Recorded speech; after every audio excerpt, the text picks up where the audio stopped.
बिस्मिल्लाहिर्रहमानिर्रहीम। अस्सलाम वालेकुम जी। उम्मीद है तमाम दोस्त खैरियत से होंगे और आज भी ट्रेडिंग के हवाले से अच्छा दिन गुजरा होगा। आज से मुराद जुम्मे का रोज़। सबसे पहले आपको वेलकम करते हैं अपने चैनल पीएसएक्स गपशप पे और आपसे रिक्वेस्ट करते हैं कि हमारे चैनल पीएसएक्स गपशप पे लाजमी सब्सक्राइब कर लें। डेली के डेली 3:30 बजे के बाद 10 मिनट की वीडियो बना रहे होते हैं, जिसमें पिछली वीडियो के तमाम तर कमेंट्स और मार्केट का ट्रेंड डिस्कस कर रहे होते हैं।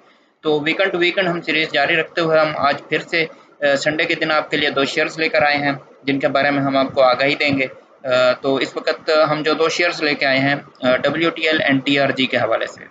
तो सैटरडे वाले दिन हम BOP की वीडियो लेके आए थे, वो आप देख सकते हैं। तो WTL और TRG के बारे में हम आज आपको बता रहे होंगे। तो इस वक्त अगर WTL को देखें, ₹1.31 के ऊपर ये ट्रेड कर रहा है। पिछले दिनों ये लगभग ₹1.5 क्रॉस कर गया था, अगेन फिर इस प्राइस पे आ गया। तो अब इन 2 शेयर्स को डिस्कस करने का मकसद ये था कि आप लोगों को ये बताना कि मार्केट से लोग भाग के क्यों जाते हैं, क्योंकि जो नए इन्वेस्टर आते हैं वो इन्हीं शेयर्स के अंदर फंसते हैं। WTL हो गया, TRG हो गया, इस जैसे शेयर्स के अंदर, ठीक है। और फिर वो एक ह्यूज लॉस लेके मार्केट से निकल जाते हैं और फिर कहते हैं मार्केट खराब है। तो इस वक्त हम आपको रीज़न बता रहे होंगे कि क्यों लोग इसमें फंसते हैं, कैसे फंसते हैं, क्यों नहीं फंसना चाहिए।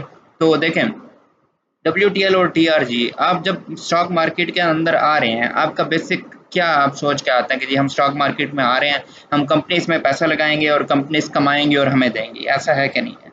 ठीक है, कंपनी कमाएगी और हमें देगी, ये बात आप 1 मिनट के लिए अपने जहन में रखें। लेकिन अब जब आप जाते हैं, जाके एक कंपनी को खरीदते हैं, एक कंपनी के शेयर्स को खरीदते हैं, क्या आप वहाँ पे नहीं देखते कि कंपनी कितना कमा रही है? क्या कंपनी 2018 में लॉस में है? कंपनी 2019 में लॉस में है? कंपनी 2020 में लॉस में है? कंपनी 2021 में भी लॉस में है? कंपनी 2022 में भी लॉस में है? और कंपनी 2023 में भी लॉस में है? और कंपनी 2024 में उससे भी ज़्यादा घाटे में जा रही है। तो यार ये बुरी बात नहीं है कि कंपनी लॉस में चली जाती हैं, लेकिन कंपनी प्रॉफिट्स में भी होती हैं। लेकिन यहाँ पर तो कहीं पे भी कंपनी प्रॉफिट में शो नहीं हो रही। पिछले 7-8 सालों में कंपनी ने ₹1 भी नहीं कमाया और आप ये सोच रहे हैं कि कंपनी कमाएगी और हमें देगी। चलें ठीक है, कुछ लोग ये सोचते हैं कि हम डिविडेंड की खातिर नहीं इन्वेस्ट कर रहे हैं, हम कैपिटल गेन की खातिर इन्वेस्ट कर रहे हैं। तो यार कैपिटल गेन आपको कैसे मिलेगा? कैपिटल गेन तब मिलेगा ना जब आपने एक शेयर को, फॉर एग्जांपल लेट्स से आपने एक शेयर को, WTL ही ले लेते हैं, आपने इस शेयर को ₹1.30 के ऊपर खरीदा, ठीक है। आप आपको प्रॉफिट तब होगा जब आप मुझे शेयर बेचेंगे या किसी भी और बंदे को शेयर बेचेंगे। और बंदा कब शेयर लेगा? जब देखेगा कि कंपनी चल रही है कि नहीं चल रही। जो इंटेलिजेंट इन्वेस्टर होगा वो तो ये देखेगा, ठीक है, कंपनी नहीं चल रही, इस वक्त कंपनी के अंदर कुछ भी नहीं हो रहा, कंपनी लॉस में चल रही है मुसलसल, तो क्या वो शेयर खरीदेगा आपसे? नहीं खरीदेगा ना। चलें, आप जैसे किसी बंदे ने आपसे खरीद भी लिया तो वो क्या पागल है? वो ये नहीं देखेगा कि भाई कंपनी के अंदर क्या इसमें चल रहा है। पिछले इसके अगर आप डाटा उठा के देख लें, कंपनी ₹2 से ऊपर जा ही नहीं रही। तो क्या वो ₹1.30 का शेयर खरीदने के पीछे वो कोई लगभग 5, 7, 8 पैसे ब्रोकरेज पहले देगा, 7 पैसे की ब्रोकरेज पहले, 7 पैसे की बेचने वक़्त देगा और 2-3 पैसे इसमें आप टैक्स टूक्स मिला लें, तो मिल मिला के ये तकरीबन उसे कोई ₹1.45 के ऊपर तो पहले दिन ही मिल रही है। तो वो यहाँ से क्या कमाएगा, कितना कमाएगा, फिर ऊपर जाके बेचेगा। कैपिटल गेन तब होता है जब आपने ₹1.30 के ऊपर शेयर को खरीदा, और मैं तब खरीदूंगा जब मैं देखूंगा कि यहाँ पे एक ग्रीन कैंडल बन रही है कंपनी के अंदर प्रॉफिट की, तब मैं इस कंपनी को खरीदूंगा, ठीक है। तो तब मैं इसको ₹1.30 की बजाय ₹2 पे भी आपसे खरीद सकता हूँ, ठीक है। तो ये तब ही हो सकता है जब कंपनी कुछ कमा रही हो। जब कंपनी कुछ कमा ही नहीं रही है, आप उस कंपनी के अंदर इन्वेस्ट क्यों कर रहे हैं? जब एक कंपनी, WTL की ही एग्जांपल ले लेते हैं, कंपनी तब ही स्टॉक एक्सचेंज के अंदर लिस्ट होती है जब कंपनी को पैसे की ज़रूरत हो, कंपनी ने अपना बिजनेस एक्सपेंड करना हो, कंपनी ऑलरेडी प्रॉफिट में चल रही हो या फिर अपने लॉस कवर अप करने हो। तो कंपनी को तो कई साल हो गए, कंपनी प्रॉफिट में गई ही नहीं है। तो अब ये कंपनीज आती क्यों है पाकिस्तान स्टॉक एक्सचेंज के अंदर, ठीक है। तो ये इस मकसद के लिए लाई जाती हैं कि यहाँ पर सट्टाबाज़ारी की जाए और बाकी सारे मामलात किए जाएँ, ठीक है। यहाँ पर एक बहुत बड़ी लंबी कहानी है। जो नए लोग आए हैं पाकिस्तान स्टॉक एक्सचेंज में, मैं उनको ये सारी चीज़ें बेसिक से समझा रहा हूँ, ठीक है। जो ऑलरेडी जिनको 5-5, 10-10 साल हो गए हैं, उम्मीद करता हूँ कि वो ये सारी चीज़ें समझते होंगे। तो आप यहाँ पे नीचे कमेंट सेक्शन में अप्रिशिएट कर सकते हैं या अपनी राय दे सकते हैं इन कंपनीज़ के बारे में, ठीक है। तो अब हाँ, अब दोस्त ये कहेंगे कि पिछले दिनों हमने जो अपनी रेगुलर की जो हम वीडियो बनाते हैं डेली 3:30 बजे के बाद, उसमें हमने TRG के आपको लेवल्स बताए थे, रेजिस्टेंस बताई थी, सपोर्ट्स बताई थी। तो अब दोस्त यहाँ पर ये गिला शिकवा करते हुए पाए जाएंगे कि अगर ये कंपनीज कमा नहीं रही तो फिर आप इन कंपनीज के रेजिस्टेंस, सपोर्ट 72-72 रुपए की आप बता के पिछली वीडियो में गए हैं। तो मुझे आप एक चीज़ बताएं, जब भी स्टॉक मार्केट के अंदर दो तीन चीज़ें होती हैं। पहला होता है टेक्निकल, ठीक है। दूसरा होता है फंडामेंटल, एक स्टॉक को देखने के तरीके बता रहा हूँ आपको। तीसरा होता है कि वो कितना डिविडेंड दे रहा है, उसकी पास्ट हिस्ट्री, ये सारी चीज़ें देख रहा हूँ। बेसिक ये दो होते हैं, टेक्निकल और फंडामेंटल्स। अब इन दो कंपनियों के फंडामेंटल्स मैं आपके सामने फास्ट करके दिखा रहा हूँ, जो पिछले 8-8 10-10 साल से प्रॉफिट में ही नहीं गई। तो अब टेक्निकल की बात आती है। टेक्निकल ये डिपेंड नहीं करता कि कंपनी प्रॉफिट में है या लॉस में है। आप कंपनी आपकी लॉस मेकिंग और मैं आपके टीआरजी के 200 तक के मैं आपको टेक्निकल्स बता सकता हूँ कि यहाँ पे रेजिस्टेंस है, यहाँ पे सपोर्ट है, ठीक है। तो कुछ चीज़ें होती है टेक्निकल, यहाँ पर ट्रेडर, बिल्कुल ट्रेडर यहाँ पे आते हैं और अपना पैसा बना के जाते हैं। लेकिन जो नया बंदा आया है वो ट्रेडर ही नहीं है, वो इन्वेस्टर खुद को समझता है, तो फिर वो क्यों इन्वेस्ट करने आया है टीआरजी या डब्ल्यूटीएल के अंदर।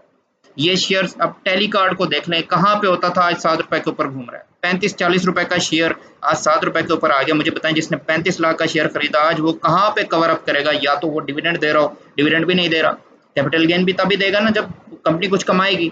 तो इस हवाले से चीज़ें आप देख के शेयर्स के अंदर इन्वेस्ट किया करें। ये एक छोटी सी एग्जांपल आपको मैं लेके आया हूँ आपके टेक्नोलॉजी सेक्टर में से, और बहुत से इस तरह के सेक्टर्स हैं। लेकिन चलें, मान लिया कि कंपनी घाटे में भी चली जाती है, ऐसी बात नहीं है, बड़ी बड़ी कंपनीज लॉस में चली जाती हैं। लेकिन यार लॉस में एक साल, 2 साल, 4 साल, 8 साल, लेकिन उसके बाद कभी प्रॉफिट तो शो करती है ना कंपनीज। ये कंपनीज सब तब प्रॉफिट शो करती हैं जब डॉलर महंगा हो रहा होता है, ये इस तरह के मामला बन रहे होते हैं, ये बहुत कम प्रॉफिट शो करती हैं। उसके अलावा ये है कि जब भी जो बड़ी कंपनीज, मैं फॉर एग्जांपल आपको एग्जांपल दे रहा हूँ, मैं ये कह नहीं रहा कि आप इस शेयर को जाके खरीद लें, ये फंडामेंटली स्ट्रांग है या इस तरह से, उसके ऊपर हम अलग वीडियो बनाएंगे। तो मैं एग्जांपल देता हूँ आपको मिलर ट्रैक्टर्स की, ठीक है। इस वक्त मिलर ट्रैक्टर्स जब भी ये 500 से नीचे आता है तो इसके बोर्ड ऑफ डायरेक्टर्स और बाकी सारे करते धरते आ जाते हैं शेयर खरीदने। ऐसा टीआरजी में क्यों नहीं होता कि इसके बोर्ड ऑफ डायरेक्टर्स आ जाएं जब ये 100 से नीचे जाए? ऐसा डब्ल्यूटीएल में क्यों नहीं होता जब ये 2 रुपए से नीचे जाए इसके डायरेक्टर्स आके खरीदने? क्या वो पागल हैं कि जो अपनी इंडस्ट्री के अंदर बैठ के, अपनी फैक्ट्री के अंदर बैठ के सब कुछ देख रहे हैं कि जी हमारे किस तरह से मामला चल रहे हैं, जब वो लोग ही नहीं खरीद रहे अपनी कंपनी को, तो आप क्यों खरीदते हैं ऐसी कंपनीज को? इन्वेस्टमेंट पॉइंट ऑफ व्यू से बात कर रहा हूँ, ट्रेडिंग पॉइंट ऑफ व्यू से मुझे कोई गिला शिकवा नहीं है, आप डब्ल्यूटीएल में जाके ट्रेड करें, लेकिन 2-4 पैसे कमा के निकल आए। ऐसा 99% जो नए लोग आते हैं वो कर ही नहीं सकते ऐसी चीज़ें। वो स्विंग ट्रेड ज़्यादा से ज़्यादा खेल सकते हैं, इससे ज़्यादा की जल्दी की ट्रेड वो नहीं खेल सकते। तो इस हवाले से भी आप थोड़ा सोचें कि क्या कंपनी के जो खुद अंदर के काम करने वाले लोग हैं, जब उनको ही अपनी कंपनी के ऊपर ट्रस्ट नहीं है, तो फिर आप क्यों करते हैं ऐसी कंपनीज के ऊपर ट्रस्ट? ठीक है। ऑल दो के टीआरजी के हवाले से मैं आपको 200 तक की सपोर्ट्स एंड रेजिस्टेंस बता सकता हूँ, लेकिन बात टेक्निकल की होगी।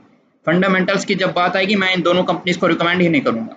ठीक है। इस हवाले से आप चीज़ें, पहले आप हमेशा कोई भी शेयर आप खरीदें, उसमें देखें कि आप उस शेयर को किस नीयत के साथ खरीद रहे हैं।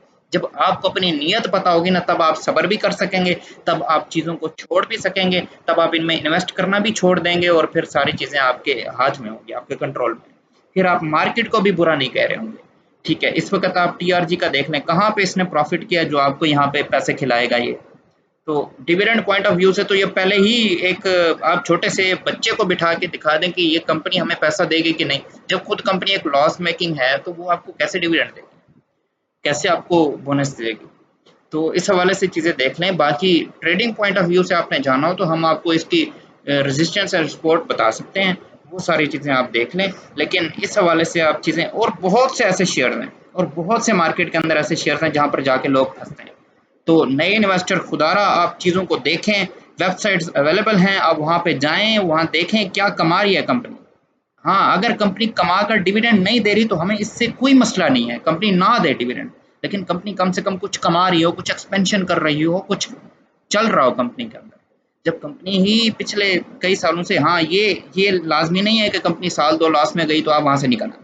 नहीं, कंपनीज़ लॉस में जाती हैं, बिज़नेस लॉस में जाते हैं, लेकिन इस तरह से नहीं होता बिज़नेस इसके अंदर। पिछले 10 सालों से बिज़नेस प्रॉफ़िट में ही नहीं आ रहा, तो क्या फ़ायदा उसका स्टॉक एक्सचेंज में लिस्ट होने का?